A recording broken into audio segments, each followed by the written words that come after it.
Bismillahirrahmanirrahim. Assalamualaikum warahmatullahi wabarakatuh. Bagaimana kabarnya? Soleha, sehat ya? Semoga kita hari ini semua dalam keadaan sehat. Amin amin ya rabbal alamin. Jumpa lagi di sini dengan Ibu Rusmanisi di Keputrian 6 SMP Bina Insan Mandiri. Mari untuk memulai hari ini, pertemuan forum ini kita sama-sama bertahmid kepada Allah Subhanahu wa taala. Alhamdulillahirrabbilalamin. Assalatu wassalamu ala asyrafil anbiya'i wal mursalin wa ala alihi wa ashabihi ajma'in. Amma ba'du. Soleha, hari ini kita berjumpa di Keputrian 6 SMP Bina Insan Mandiri. Tema kali ini yang Ibu ambil adalah 4 amalan yang dapat menyelamatkan dari siksa kubur. Wah, horor ya. Agak horor ya hari ini. Semoga Allah Subhanahu wa taala memudahkan kita hari ini. Apa yang akan kita bahas? Yuk, kita lanjutkan ya. Soleha, yang bisa menyelamatkan kita dari siksa kubur ini ada 4 hal. Sebelumnya, kenapa kita membahas ini? Karena ada sebuah hadis yang menyatakan, hadis Ibnu Majah, Muslim yang paling cerdas adalah siapa? Yaitu, ya Rasulullah, manakah manusia yang paling mulia? Rasulullah bersabda, yang paling baik akhlaknya. Nah, sahabat tersebut bertanya lagi, orang mukmin mana yang paling cerdas ya Allah? Ya Rasulullah. Kalau tadi yang paling baik kata Rasulullah malaknya. Terus kalau orang mukmin mana yang paling cerdas? Rasulullah bersabda, yang paling banyak mengingat mati dan paling baik persiapannya. Untuk menghadapi kehidupan setelahnya, mereka itulah orang-orang yang cerdas. Nah, mengingat dari hadis tersebut, maka kali ini Ibu mengambil tema yaitu 4 hal yang bisa menyelamatkan kita dari siksa kubur. Dalam rangka kita bersyukur kepada Allah Subhanahu wa taala pada saat ini masih memberikan kita umur sehat. Kita memberikan kita umur dan kita dalam keadaan sehat. Amin. Ya. Walaupun ada yang serasa sedikit rasa sakit, itu masih sedikit, tapi kali ini masih diberikan kesempatan. Maka sudah sepantasnya yuk kita persiapkan, karena mukmin yang cerdas adalah yang senantiasa mengingat kematian dan dia mempersiapkan kematian itu dengan sebaik-baiknya. Kalau saat ini ya nak ya, kita masih diberikan waktu, umur, berarti masih diberi kesempatan kita untuk beramal soleh, mempersiapkan kehidupan kita kelak di akhirat nanti. Kita masih mempersiapkan dalam rangka hadirnya kita pada saat ini pun, dalam rangka apa? Dalam rangka kita sedang mempersiapkan kematian kita. Senantiasa beramal soleh, semangat beramal soleh, semangat menuntut ilmu dalam rangka persiapan kita untuk bekal kita di akhirat. Apa yang bisa menyelamatkan kita dari siksa kubur? Yang pertama, beriman kepada Allah Subhanahu wa taala. Yang bisa menyelamatkan kita dari siksa kubur adalah beriman kita kepada Allah. Satu hal yang tidak bisa dilupakan bila seorang muslim ingin terhindar dari siksa kubur adalah beriman kepada Allah Subhanahu wa taala. Tentu hal ini juga mencakup mematuhi syariatnya serta mengikuti Rasulullah dan para sahabat. Ada beberapa riwayat yang menyampaikan hal ini. Salah satu riwayat menyebutkan bahwa orang yang beriman akan dilapangkan kuburnya seluas pandangan mata. Berarti beriman dan bertauhid kepada Allah dan beramal soleh termasuk sumber pertama penyelamat. Bagaimana tidak? Karena Allah pun berfirman dalam ayat yang lain, Inna dina indallahil Islam. Sesungguhnya agama yang paling diakui oleh Allah, agama yang sebenarnya adalah agama Islam. Yang diridhoi adalah agama Islam. Kalau langit dan bumi adalah milik Allah, maka yang mengatakan kita percaya pasti adalah kata-kata Allah. Ya, nah, ya. Sekarang kita percaya dengan ayat-ayatnya Allah dalam kitab sucinya, bahwa agama yang paling hak, adalah agama Islam, agama yang diridhoi adalah agama Islam, maka sudah seharusnya kita beriman kepada Allah. Beriman kepada Allah dalam arti apa? Beriman kepada Allah, beriman dengan apa yang Allah perintahkan kepada kita. Ya, kita mempercayai rukun iman ada 6.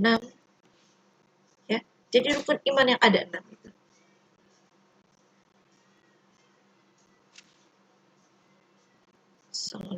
Salatullah salamullah ala toha rasulillah. Rukun iman ada 6. 1, percaya kepada Allah. Percaya kita kepada Allah berarti mengikuti semua yang perintahnya Allah. Yang pembeda antara muslim dan kafir adalah sholat. Maka kita percaya, berarti kita melaksanakan sholat dalam rangka kita beriman kepada Allah. 2, malaikat. Nah, yang kedua malaikat. Berarti Allah menciptakan rukun iman ini, kita suruh iman kepada malaikat. Berarti kita tahu pada malaikat ada yang mencatat amal perbuatan kita. Sehingga apa yang kita ingin lakukan sehari-hari adalah kebaikan, bukan keburukan, bukan merugikan diri kita sendiri dan juga merugikan orang lain. Ya. Ketika kita tidak ingin merugikan diri sendiri dalam arti apa? Berarti kita berusaha semaksimal mungkin berbuat, beramal soleh sesuai yang kita mampu dan tidak memaksakan diri kita berlebihan sehingga kita menzolimi diri kita sendiri. Ya. Dan juga kita mengetahui ketika kita berbuat, kita mau melakukan ini, maka sudah seharusnya apa yang kita lakukan ini harus mencari keikhlasan, harus dengan ketulusan hati, dengan ikhlas melakukannya. Ya, karena dengan kita mempercayai bahwa ini semua karena kita iman kepada Allah, kita tahu apa yang kita berbuat, Allah senantiasa melihat apa yang kita perbuat. Ya. Sehingga apapun hasil yang kita terima, ganjaran apapun yang kita terima, itu semata-mata dari keikhlasan kita. Apapun yang kita ditakdirkan Allah pun kita terima. Usaha yang kita lakukan pun semangat kita lakukan karena ingin mencari keridhaan Allah Subhanahu wa taala. Itu yang pertama, beriman kepada Allah. Yang kedua yaitu rutin membaca surat Al-Mulk. Nah, ini bahwa dalam hadis surat Al-Mulk ini penting, walaupun tidak seharusnya pun kita tidak hanya memilih satu surat saja ya, tapi semua Al-Quran bagus. Tapi memang di surat Al-Mulk ini kita diingatkan tentang peristiwa kematian, peristiwa bagaimana keadaan manusia di akhirat nanti. Ada yang malaikat bertanya-tanya terheran-heran dengan kita. Belum adakah peringatan yang memberikan kamu peringatan sehingga kamu celaka seperti ini, melanggar perintah Allah? Ya, malaikat bertanya. Kita menerima kisahnya dalam surat Al-Mulk. Banyak sekali pertanyaan-pertanyaan seperti itu yang membuat malaikat terkaget-kaget. Kenapa kita terus berbuat maksiat? Kenapa kita terus menzolimi diri kita dengan tidak mengikuti perintahnya Allah? Makanya dalam surat Al-Mulk ini ditekankan, bahkan ada hadis yang menyatakan surat Tabarok hiyal mani'atun min azabil.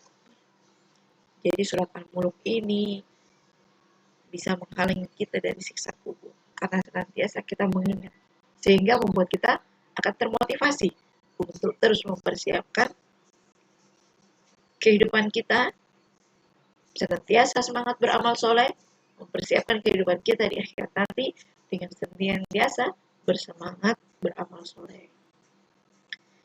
Ditekankan lagi surat Al-Mulk ini dibaca ya nak, kalau bisa hafal, jangan sampai nggak sama sekali nih mendengar. Seharusnya sih kita membaca Al-Quran itu semua dari awal sampai akhir. Tapi untuk memotivasi, untuk memberi semangat, bacalah dulu ini surat Al-Mulk. Ya. Dari kisah dan arti-artinya ini, insya Allah membuat kita termotivasi untuk semangat membuka semua ayat-ayat Allah, sehingga mengetahui artinya apa yang Allah perintahkan dan apa yang Allah larang, ya, sehingga kita semakin memahami dalam surat Al-Mulk ini. Kalau bisa semua kita hafal ya nak ya, dalam surat Al-Mulk ini. Apa suka disebutnya apa surat Tabarok ya, karena di awalnya disebut Tabarakalladzi biyadihil mulk wa huwa ala kulli syai'in qadir.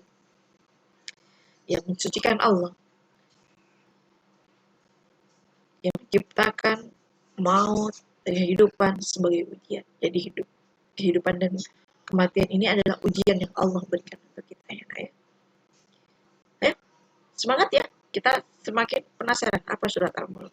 Mungkin nanti suatu saat kita bahas ya nak ya. Oke, selanjutnya apa yang bisa menyelamatkan kita dari siksa kubur? Yang selanjutnya adalah mengamalkan isi Al-Quran.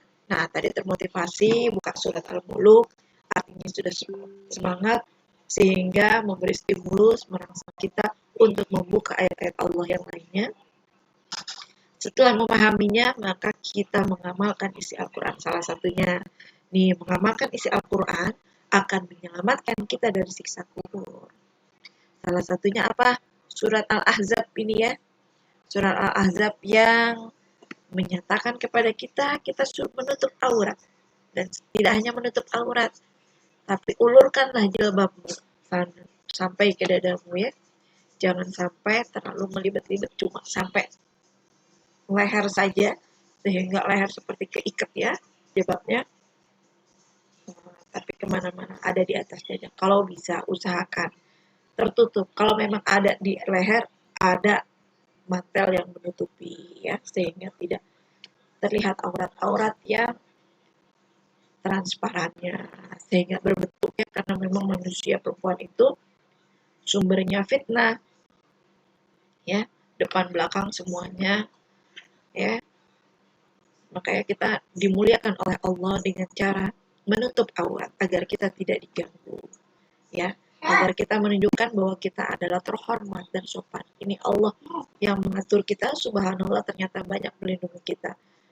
Dari beberapa penelitian pun dinyatakan bahwa memang kulit perempuan itu lebih sensitif ketimbang laki-laki ya, sehingga ketika harusnya lebih baik ditutupi. Kakinya pun lebih aman dengan memakai kaos kaki lebih bagus ya. Karena ternyata dengan pakai kaos kaki, ternyata kaki kita bisa lebih lembab, ya, tidak terlalu kering, sehingga tidak membutuhkan hand body lotion terlalu berlebihan. Insya Allah sudah membuat kulit kita pun tidak akan kering ya. Oke, itu mengamalkan isi Al-Quran. Masih banyak lagi ya amalan isi Al-Quran. Di antaranya pun apa? Sholat, aqimis sholat, dirikanlah sholat. Siapa yang memintakan? Dari mana kita tahu sholat itu? Dari Al-Quran. Aqimis sholat, dirikanlah sholat. Wa atuz zakah, bayar zakat. Siapa yang mengajarkan kita membayar zakat? Adalah Al-Quran yang mengajarkan kita. Ya. Wa idza huyitum bitahiyatin fahayyu bi ahsani minkum.